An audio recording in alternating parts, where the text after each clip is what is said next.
Olá, turma! Tudo bem? Aqui é o professor Valdir e na aula de hoje falaremos sobre trigonometria no triângulo retângulo. Beleza? Pessoal, então trigonometria vem da palavra trígonon e metron, onde trígonon significa triângulo e metron significa medida, tá? E a trigonometria ela estuda a razão entre dois lados de um triângulo retângulo. A divisão entre dois lados. Lembra quando você escuta a palavra razão? Você está falando de divisão. Então a gente está dividindo dois lados que têm o mesmo ângulo agudo e a gente vai encontrar sempre um valor. E essa razão é o estudo da trigonometria, na verdade. E é uma área da matemática que está envolvido na engenharia, na astronomia, na física, na química. Então é uma área muito importante, beleza? E é isso que a gente vai estudar a partir de agora. A gente vai dar alguns conceitos, algumas razões mais usadas na trigonometria, beleza? As razões que a gente tem que saber. Vamos lá? Então tá. Antes da gente falar sobre as razões, a gente tem que entender que essa razão vai ser a mesma. Por quê? Vamos pensar comigo, ó. Construir um ângulo alfa, beleza?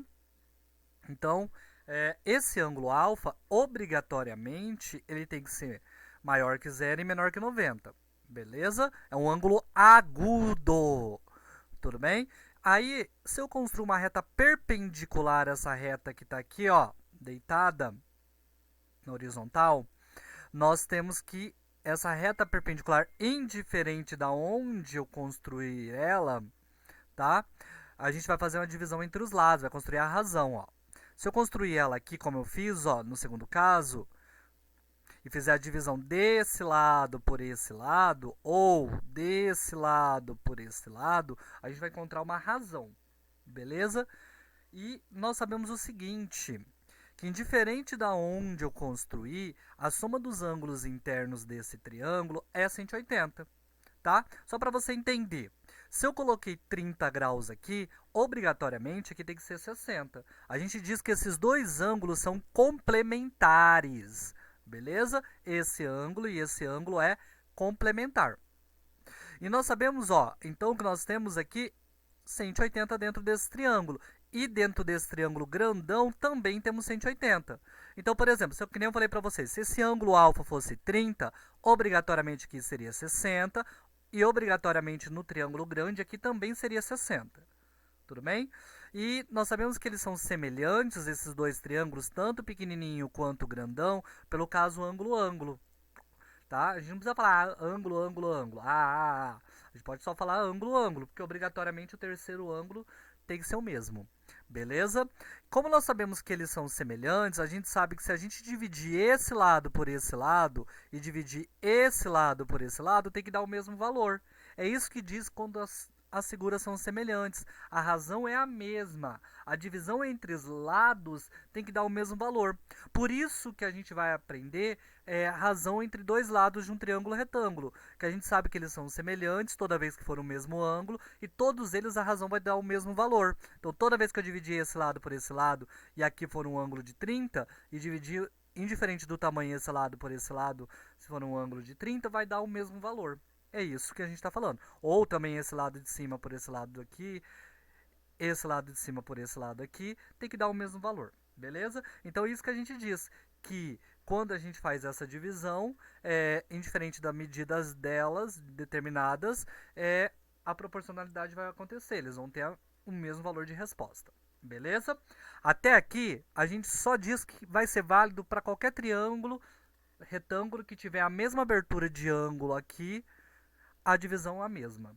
Beleza? Então, com isso, a gente vai dar nome às nossas razões aqui. Tudo bem? Nós vamos dividir, pessoal, dois lados. Só que para isso a gente tem que determinar nome a esses lados. Beleza? Ó, a gente chama o ângulo que eu escolhi foi esse. Tudo bem? E esse ângulo é o ângulo alfa. A frente do ângulo alfa, ó, nós temos que isso é cateto, né? E esse aqui de baixo também é um cateto. Não sei se vocês recordam disso. E esse que está aqui na frente do ângulo de 90, oposto ao ângulo de 90, Oposto, lembra que a palavra oposto é sempre à frente. Pensa no jogo de vôlei. Quem está no time oposto seu? Na sua frente. Então, se eu estou falando oposto ao ângulo de 90 graus, que é esse aqui, ao ângulo reto, é o A. Então, oposto ao ângulo A é a hipotenusa. Tudo bem? O B e o C são catetos. Só que a gente vai dar nome ao cateto de acordo com o ângulo que a gente está trabalhando. Por exemplo, esse aqui na frente é o meu cateto oposto. Ó, à frente, ó, oposto. O que forma o ângulo é o cateto adjacente. Tudo bem? E aqui é a nossa hipotenusa. Então, o que aconteceu? Quando eles dividiram o cateto oposto, que é esse aqui, pela hipotenusa, que eu chamei de A, eles deram um nome de seno. Então, a gente vai ter que o seno é a divisão do cateto oposto pela hipotenusa. O nosso cosseno, que a gente vai chamar de cos, é a divisão do cateto adjacente, que é o C, pela hipotenusa. Tudo bem? E para a gente finalizar, a nossa tangente é a divisão do cateto oposto pelo cateto adjacente, que a gente vai fazer assim. Beleza, pessoal? Então tá. Nós temos, nesse caso, que foram 3 razões. A gente fez 3 divisões que sempre vai dar o mesmo valor. Tudo bem? Essas razões a gente chamou de seno, cosseno e tangente. Só que existe uma forma fácil para decorar isso aqui, que é a seguinte. Vamos lá? Ó, então vamos lá. Eu vou escolher esse ângulo para trabalhar, mas poderia ser esse também, beleza? Lembrando que esse ângulo e esse ângulo são complementares, porque eles dois juntos dão 90 graus. Nós sabemos que na frente do ângulo de 90 é a hipotenusa. Nós sabemos que o que está na frente do ângulo que eu escolhi é o cateto oposto. E nós sabemos que o que está formando o ângulo, o que forma o ângulo, é o cateto adjacente. Aí eu falo assim, para ficar fácil de decorar, para vocês lembrarem facilmente, ó. É sempre seno, cosseno e tangente, tá? A tangente tem várias formas de lembrar, ó. A gente pode falar assim, ó. Quando a gente divide o cateto oposto, em vez de ficar escrevendo cateto oposto, a gente coloca CO. Ao invés de ficar colocando cateto adjacente, a gente coloca CA. Tudo bem? Então, a divisão do cateto oposto pelo cateto adjacente, a gente fala assim, ó. Aonde tem gente, tem coca. Beleza? Ah, e o seno e o cosseno, professor, para lembrar? Tá. A gente faz da seguinte maneira. A ordem sempre é seno, cosseno e tangente. Uma forma que a gente faz para lembrar, lembrando que HI significa hipotenusa, eu falo assim, ó, fica fácil de lembrar, ó. Corri, caí, cacoca. Corri, caí, cacoca. Então, é seno, cosseno e tangente. Corri, caí, cacoca. Beleza, pessoal? Espero que tenha ficado claro e até a próxima aula.